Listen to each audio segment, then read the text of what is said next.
Assalamualaikum warahmatullahi wabarakatuh. Perkenalkan, nama saya Rahma Istiqomah. Saya calon guru penggerak angkatan 10. Hari ini saya akan melakukan tugas aksi nyata, yaitu praktek coaching dengan supervisi akademik bersama dengan guru saya, itu Ibu Retno Purwanti, yang akan saya supervisi hari ini. Baik Ibu Retno, hari ini saya akan melakukan observasi yaitu supervisi akademik sebelum Ibu melaksanakan pembelajaran. Namun sebelum saya melakukan observasi tersebut atau supervisi, maka saya akan bertanya terlebih dahulu kepada Ibu yang disebut dengan pasca observasi, ya Bu ya. Nah, udah siap Ibu? Kira-kira saya bertanya. Ya, sebelumnya Ibu, adapun tujuan dari saya melakukan observasi kepada Ibu ataupun proses supervisi untuk mengetahui dan menjaga atau mengevaluasi jalannya proses pembelajaran yang akan Ibu sampaikan hari ini kepada siswa. Kenapa hari ini saya harus melakukan supervisi? Sebab Ibu melakukan kegiatan pembelajaran nantinya akan lebih siap dan Ibu lebih percaya diri sehingga dapat memberikan pembelajaran yang terbaik bagi murid.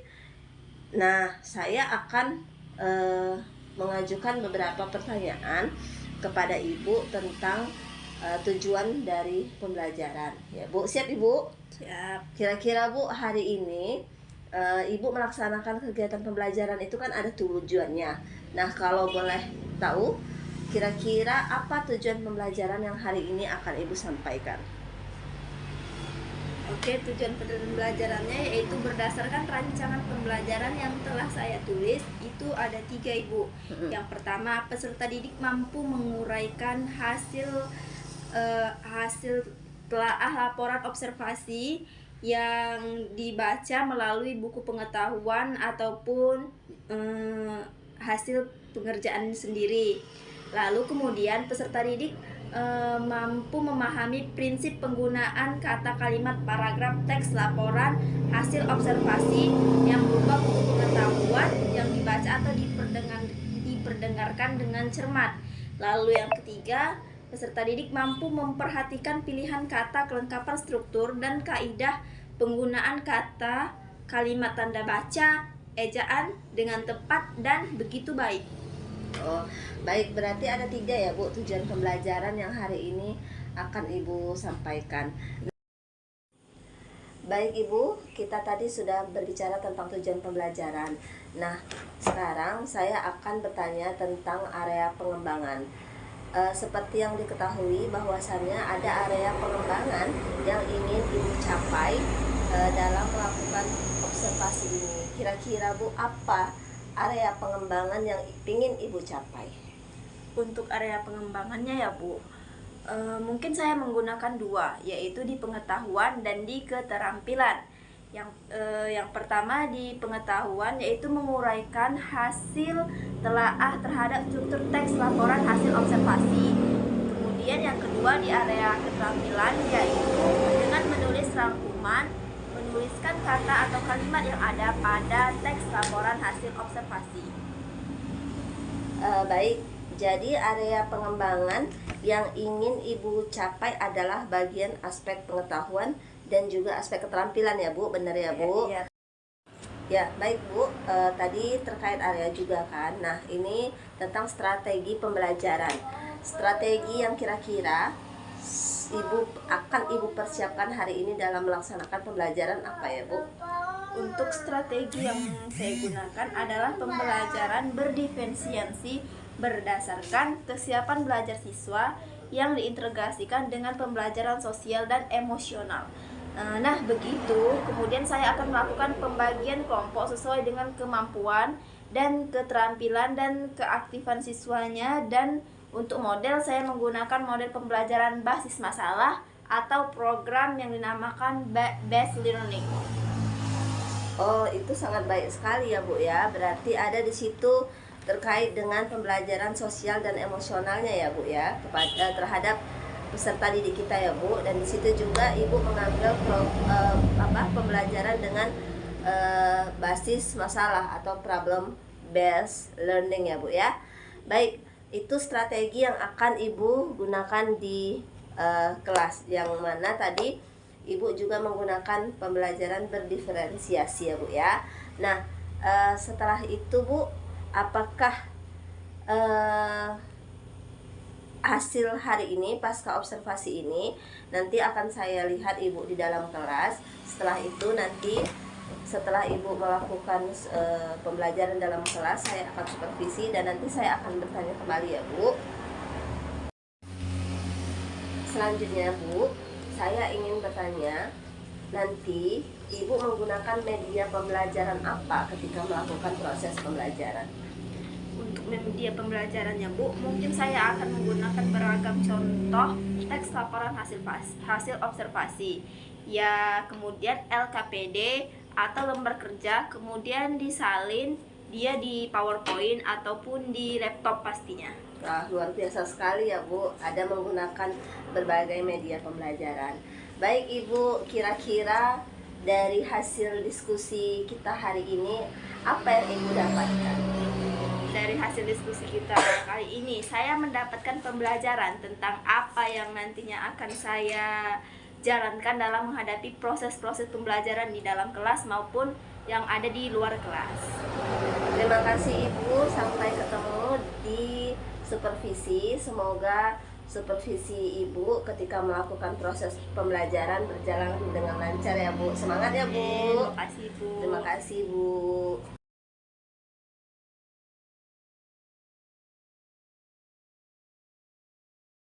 Assalamualaikum warahmatullahi wabarakatuh.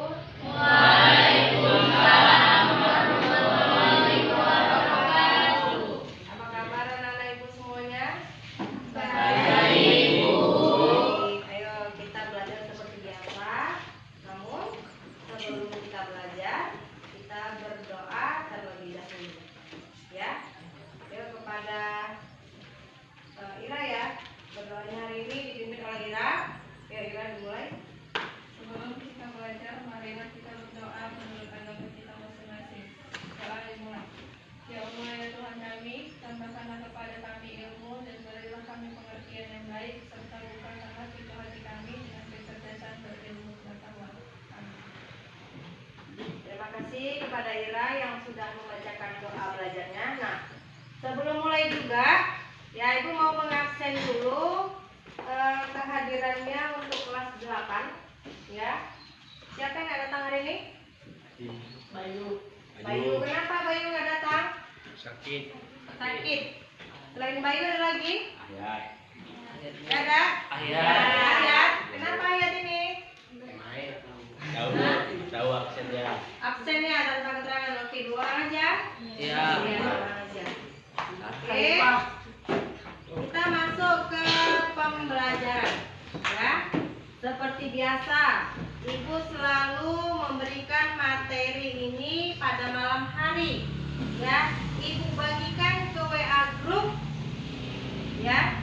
Nah, di situ udah tertera apa materi kita hari ini. Ya. Nah, selain materinya, Ibu juga sudah memberikan tugas per kelompok di WA grup tersebut yang nantinya akan dibahas ya di kelas. Ya. Setiap kelompok itu tugasnya udah masing-masing Ibu berikan di WA grup ya. Oke. Sebelum masuk ke tugas, kita masuk dulu ke materi. Nah, mengulas dari pelajaran yang minggu lalu kita bahas tentang beriman kepada Allah. Ya, itu sudah kita bahas.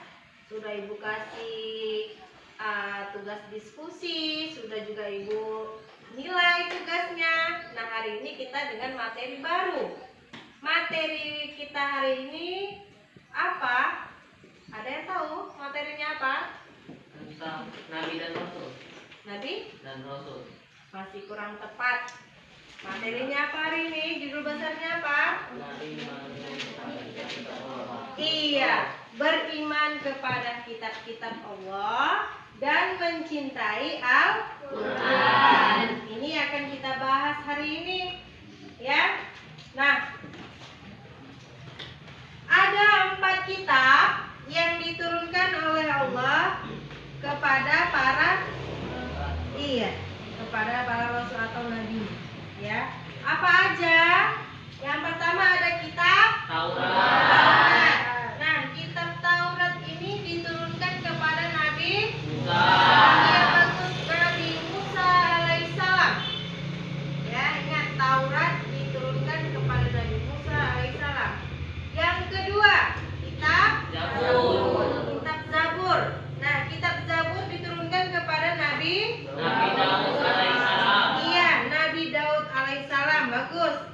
Selanjutnya yang ketiga, kitab Injil. Kitab Injil diturunkan kepada Nabi Isa alaihissalam. Iya, Nabi Isa alaihissalam. Yang terakhir, kitab Al-Quran. Kitab Al-Quran diturunkan kepada Nabi Muhammad sallallahu alaihi wasallam. Iya, Nabi Muhammad sallallahu alaihi wasallam. Kita bahas dulu kitab yang pertama, kitab Taurat. Diturunkan kepada Nabi Musa alaihissalam. Ini diperuntukkan untuk umat apa? Umat Bani Diperuntukkan Israel. untuk umat Bani Israel. Iya, bagus, berarti dibaca materinya tadi malam. Ya. Yang kedua, kitab Zabur diperuntukkan untuk umat apa ini?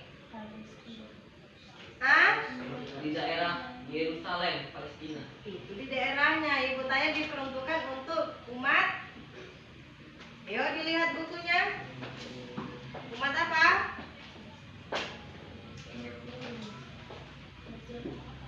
Umat Mazmur, ya. Yang ketiga, kitab Injil diperuntukkan untuk umat Nasrani atau Kristen, ya. Terakhir yang keempat adalah kitab Al-Quran diperuntukkan untuk umat Islam, ya. Jadi keempat kitab ini harus tahu. Keempat kitab ini wajib kita imani karena keempat kitab tersebut adalah kepunyaan Allah Subhanahu wa taala. Jadi kita harus tahu. Walaupun kita sebagai umat Islam memakai kitab Al-Quran, ya, kenapa kita nggak pakai kitab yang pertama, kitab Taurat? Ya, menurut Islam, kitab yang pertama itu belum sempurna. Ya, di antara keempat kitab ini yang paling sempurna diturunkan oleh Allah adalah kitab Al-Quran. Ayo, siapa yang tahu berapa lama kitab Al-Quran diturunkan? Ada berapa tahun? Ayo, angkat tangannya yang tahu. Berapa tahun kitab Al-Quran diturunkan? Kitab Al-Quran itu kan diturunkan secara berangsur-angsur. Ya? Ada yang tahu? Ayo, sebutkan Ria kalau tahu. 22 tahun, 2 bulan, 22 hari. Iya, bagus. Kitab Al-Quran diturunkan secara berangsur-angsur, waktunya cukup lama. 22 tahun, 2 bulan, 22 hari. Lama kan? Nah, sekarang kita hanya diperintahkan untuk mengimani dengan cara membacanya. Hanya membaca. Ya, bukan lagi kita mencari-cari ayatnya, tidak. Hanya membaca, ya, supaya kita tahu petunjuk dan pedoman hidup umat manusia. Karena apa? Karena Al-Quran itu diturunkan kepada Nabi Muhammad SAW untuk dijadikan pedoman hidup umat manusia. Ya, semuanya itu ada di dalam Al-Quran. Ya, itu kitab. Nah, sekarang bicara tentang kitab, Allah bukan hanya menurunkan kitab saja. Ada yang namanya suhuf. Tadi malam sudah Ibu kita bahas sedikit di WA group, ya, mengenai kitab dan suhuf. Ya, kalau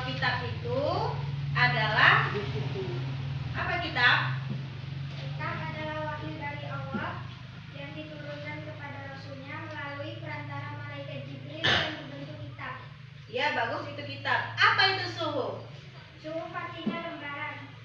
Suhuf adalah wahyu dari Allah yang diturunkan kepada para nabi dan rasul dalam bentuk suhuf atau lembaran-lembaran yang terpisah. Iya, jangan lagi nggak tahu suhuf itu apa. Suhuf itu lembaran. Kalau kitab sudah menjadi buku, ya, contohnya apa? Al-Quran, ya. Tapi kalau suhuf enggak, dia masih berbentuk lembaran-lembaran yang belum dibukukan sampai dengan sekarang, ya. Nah, kita bahas juga, Bu. Di situ kan ada penjelasan tentang nabi dan rasul. Ya, ini Bu jelaskan. Nabi dan rasul itu memiliki perbedaan.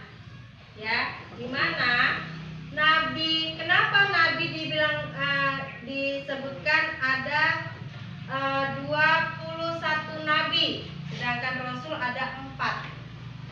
Ya, ada 21 nabi dan rasulnya ada 4. Apa sih perbedaannya? Perbedaannya adalah kalau nabi, ya, dia menerima wahyu, tapi untuk dirinya sendiri, itu nabi. Diberi wahyu oleh Allah, tapi untuk dirinya sendiri. Ya. Kalau rasul, ya, kalau rasul itu menerima wahyu, itu tadi yang keempat kitab itu yang diterima rasul, ya, menerima wahyu untuk dirinya dan juga umatnya. Jadi 2 dia. Itulah perbedaan antara nabi dan rasul. Ya. Sampai di sini paham? Paham? Mengerti? Jelas? Oke, kalau jelas Ibu yang kasih pertanyaan. Ya, Ibu kasih pertanyaan dengan materi yang sudah kita bahas, dengan materi yang sudah Ibu jelaskan tadi. Ya, yang tahu pertanyaan Ibu nanti boleh diangkat tangannya. Ya, pertanyaannya cukup singkat, ya, cukup mudah. Kalau bisa menjawab, berarti memang kalian paham dengan materi yang sudah kita bahas bersama. Ya, pertanyaannya adalah siapakah, ya, nabi yang menerima kitab Taurat? Iya, Rio? Nabi Musa alaihissalam. Iya, bagus. Ya, walaupun di belakang ini Rio duduknya, tapi dia paham, ya, mengerti. Ya, ayo. Tadi Ibu sudah memberikan pertanyaan dan sudah dijawab. Sekarang dari kalian dulu, dari peserta didik Ibu ini, ada yang mau memberikan pertanyaan atau ada yang kurang jelas? Biar Ibu ulangi lagi atau bagaimana? Ayo, Ibu kasih waktu untuk kalian bertanya. Ada pertanyaan? Ayo, Ya, Rizky? Bu, saya mau nanya tentang materi ini karena masih kurang ngerti. Iya. Pertanyaannya, apa perbedaan nabi dengan rasul? Iya. Tadi sudah Ibu bahas, cuman mungkin waktu Ibu bahas tadi, si Rizky ini masih ngambang dia, masih memikirkan siapa sih nabi penerima dari kitab-kitab. Oke, tapi nggak apa-apa, kita bahas lagi ya. Ibu akan jelaskan kembali di mana pertanyaannya adalah apa sih perbedaan antara nabi dan dengan rasul, ya. Secara umum, ya, kita ketahui kalau nabi itu dikatakan ada 25, benar? Keseluruhannya nabi itu ada 25, ya. Nah, di sini dibagi lagi, di 25 itu dibagi menjadi ada 21 nabi dan sisanya 4 ini adalah dikatakan rasul. Nah, kenapa dipecah?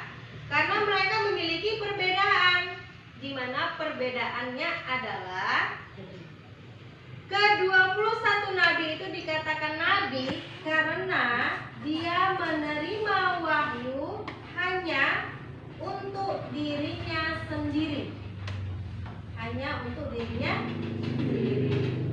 Sedangkan yang sisanya dari 4 dikatakan Rasul, ya, karena mereka menerima wahyu, ya. Wahyunya yang keempat kitab tadi itu ada Taurat, Zabur, Injil, dan Al-Quran, ya.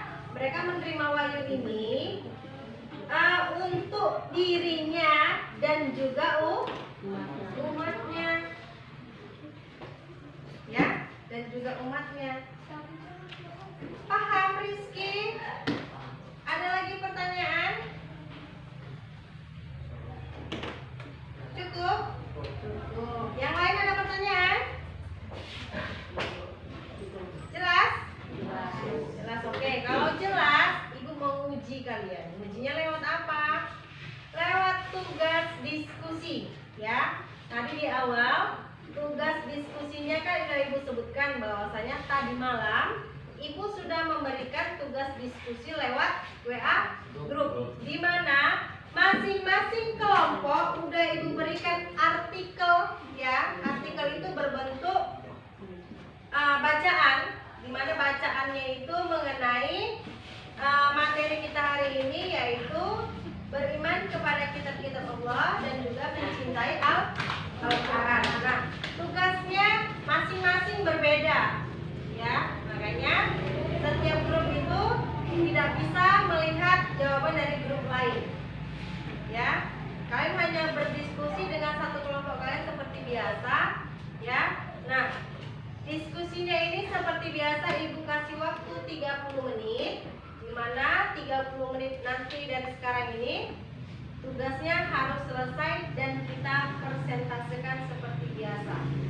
Ya, artinya kita bahas lagi. Ya, nanti kelompok lain bisa menanggapi dari tugas diskusi temannya. Ya. Mudah-mudahan tugas diskusi kali ini berjalan lancar dan baik. Oke? Tugas diskusinya kita mulai dari sekarang. Ayo kerjakan masing-masing.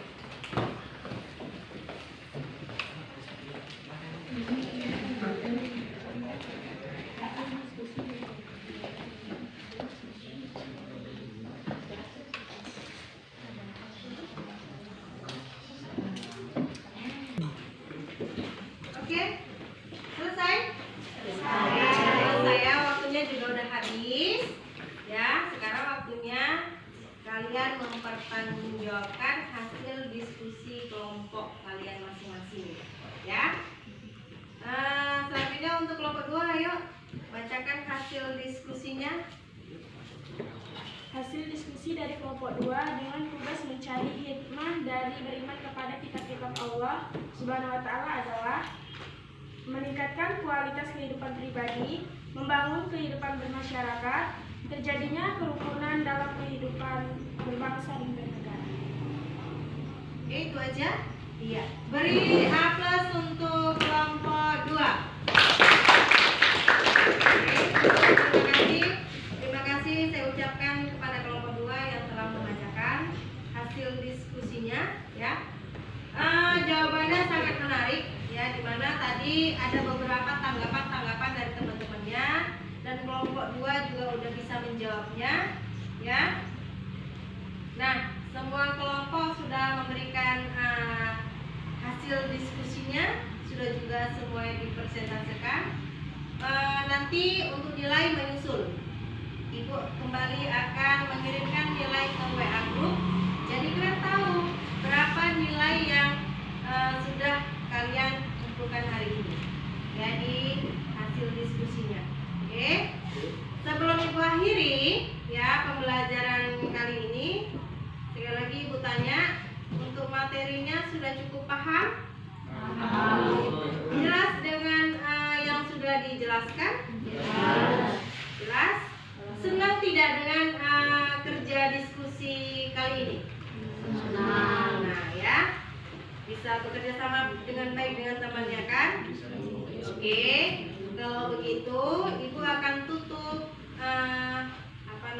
pembelajaran kita hari ini, ya. Waktu juga sudah habis, ya. Kita akan kembali belajar di minggu depan dengan materi beriman kepada hari kiamat.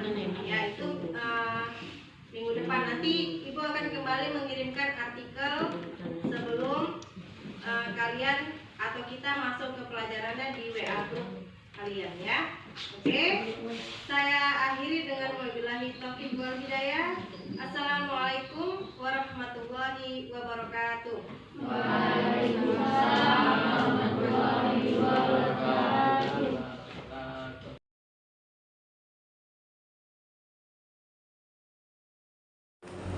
Assalamualaikum Ibu Retno. Bagaimana kabarnya hari ini? Alhamdulillah baik. Agak tegang ya Bu setelah dilakukan supervisi. Iya. Gimana perasaan Ibu? Ya, mungkin karena saya belum terbiasa ya Bu ya, jadi saya merasa tegang awalnya. Merasa tegang, tapi alhamdulillah sudah berjalan dengan baik seperti biasanya. Ya, luar biasa memang. Sebenarnya ketika saya melakukan supervisi kepada Ibu, saya melihat Ibu begitu aktif, begitu dekat dengan siswa, dan Ibu sudah sesuai dengan rancangan yang pernah Ibu bicarakan sebelumnya kepada saya. Nah, saya kemarin pernah berbicara kepada Ibu, setelah saya lakukan supervisi, saya akan bertanya kembali kepada Ibu kan tentang terkait dengan jalannya proses pembelajaran yang Ibu lakukan. Nah, tujuannya seperti yang saya sampaikan itu adalah mengevaluasi sejauh mana proses pembelajaran yang Ibu lakukan. Untuk Ibu udah siap ya? Saya kasih pertanyaan. Nah, untuk pertanyaan yang pertama, ya itu tadi kan Bu, saya sudah menanyakan sama Ibu bagaimana perasaan Ibu gitu ya kan. Tadinya Ibu bilang agak tegang ya Bu ya, agak tegang mungkin karena dilihati gitu kan, dilihat sama saya terkait supervisi tersebut gitu ya Bu. Tapi alhamdulillah semuanya berjalan dengan lancar ya. Nah, bisa Ibu ceritakan kembali bagaimana area pengembangan yang Ibu lakukan di dalam kelas, kemudian langkah-langkah atau tahap-tahap pembelajaran apa yang Ibu lakukan di dalam kelas. Nah, mungkin kalau tahapan tentunya saya membuat perangkat pembelajaran ya. Kemudian untuk area pengembangan mungkin dari area pengetahuan dan acuan ya, siswa menguraikan hasil telaah terkait struktur teks laporan hasil observasi. Dan sedangkan keterampilannya Bu yaitu menulis rangkuman, menuliskan kata kalimat yang ada pada teks laporan hasil observasi. Menurut Ibu sudah sejauh mana area pengembangan yang Ibu sampaikan tadi? Apakah sudah berhasil Bu dilaksanakan? Menurut saya alhamdulillah berjalan dengan baik, namun masih ada yang namanya sedikit kekurangan begitu Bu. Oh, sudah alhamdulillah sudah lebih baik ya Bu. Kalau kekurangan itu pasti ada Bu di mana-mana. Tidak ada yang sempurna gitu ya Bu. Pasti itu akan menjadikan evaluasi bagi kita bersama, baik untuk Ibu ataupun bagi saya ataupun di lingkungan sekolah kita ya Bu ya. Nah, kira-kira nih Bu, kekurangan yang Ibu sampaikan tadi, menurut Ibu apa sih kekurangan selama proses pembelajaran tersebut, atau kendala-kendala apa yang Ibu hadapi ketika melaksanakan praktek pembelajaran tadi Bu? Kalau kekurangan atau hambatan yang sering terjadi itu tentunya mungkin dialami oleh guru-guru lain juga Bu, mungkin ya. Masih ada beberapa siswa yang tidak ingin terlibat dalam kegiatan diskusi, misalnya mungkin dalam pembagian kelompok dengan jumlah siswa yang terlalu banyak. Tiap kelompoknya saya juga akan menggunakan pendekatan yang sesuai dengan minat anak. Misalnya saya bagi kelompok berdasarkan gaya belajarnya gitu, karena kan setiap gaya belajar anak itu berbeda-beda. Ada yang visual, ada yang auditori. Oh, visual dan auditori. Ada yang mau Ibu tambahkan lagi? Mungkin juga saya melakukan pertanyaan kepada anak tersebut agar dia dapat menyesuaikan dengan kegiatan yang ada di kelas yang harusnya memang seperti yang dia inginkan gitu Bu. Jadi tadi saya mengutip sedikit yang Ibu sampaikan. Ibu tadi menggunakan beberapa pembelajaran, yaitu ada menggunakan gaya belajar visual, ada yang auditori ya Bu ya, dan menggunakan gaya belajar kinestetik seperti itu ya Bu ya. Iya, benar. Mudah-mudahan nanti memang apa yang Ibu rencanakan sesuai dengan apa yang kita harapkan bersama dalam memberikan proses pembelajaran ya Bu ya, seperti itu. Nah, lalu menurut Ibu harus seperti apa Bu kira-kira ke depannya kita ini untuk proses pembelajaran yang lebih nyaman kepada siswa itu, karena kan seperti yang kita ketahui sekarang ini proses pembelajaran itu kan harus berpihak pada murid ya Bu ya. Jadi memang kita tidak bisa menentukan kemauan kita, tapi memang dari kemauan siswa. Menurut Ibu apa yang harus kita lakukan ke depannya Bu? Mungkin Bu untuk waktu tepatnya belum saya tentukan ya, tapi insya Allah akan saya lakukan secepatnya, begitu akan dilakukan secepatnya mungkin nanti di minggu depan ya Bu. Di minggu depan Ibu akan melakukan kegiatan itu ya Bu ya? Iya Bu. Karena ketika Ibu melakukan itu sangat sudah luar biasa. Ada yang mau Ibu tambahkan lagi? Ya, untuk permasalahan yang dihadapi pada siswa tersebut itu semuanya sudah sangat baik ya dalam melakukan coaching. Ini Bu Haryana, Bu Rahma Istiqomah sudah cukup baik, semuanya sudah sesuai dengan alur Tirta. Iya, alur Tirta itu seperti yang saya sampaikan Bu, ada tujuan, ada identifikasi dulu ya Bu, ada rencana aksi, lalu ada penanggung jawab di situ Bu. Jadi kita memang kalau melakukan coaching pun nantinya kepada siswa itu akan berjalan dengan baik seperti itu ya Bu ya. Saya akan menunggu secepatnya rencana yang akan Ibu lakukan. Mudah-mudahan menjadi perbaikan bagi kita semua. Ibu sehat-sehat. Tadi Ibu sampaikan kepada saya, insya Allah ini rencana ini mau Ibu laksanakan di pembelajaran minggu depan ya Bu ya. Terima kasih Ibu atas jawabannya. Terima kasih juga Ibu telah bersedia untuk saya tanya. Jadi ya kita coba ya Bu praktek bersama bagaimana penerapan di sekolah dengan alur yang sudah kita ceritakan tadi, yang sudah kita rancang bersama ya Bu ya. Terima kasih ya Bu. Baik, itulah tadi hasil pasca observasi setelah saya melakukan supervisi kepada Ibu Retno Purwanti. Jadi mungkin ada pembelajaran dan hasil evaluasi yang harus kita siapkan bersama untuk mendapatkan hasil yang lebih baik. Terima kasih, kami akhiri dengan billahi taufiq wal hidayah. Assalamualaikum warahmatullahi wabarakatuh.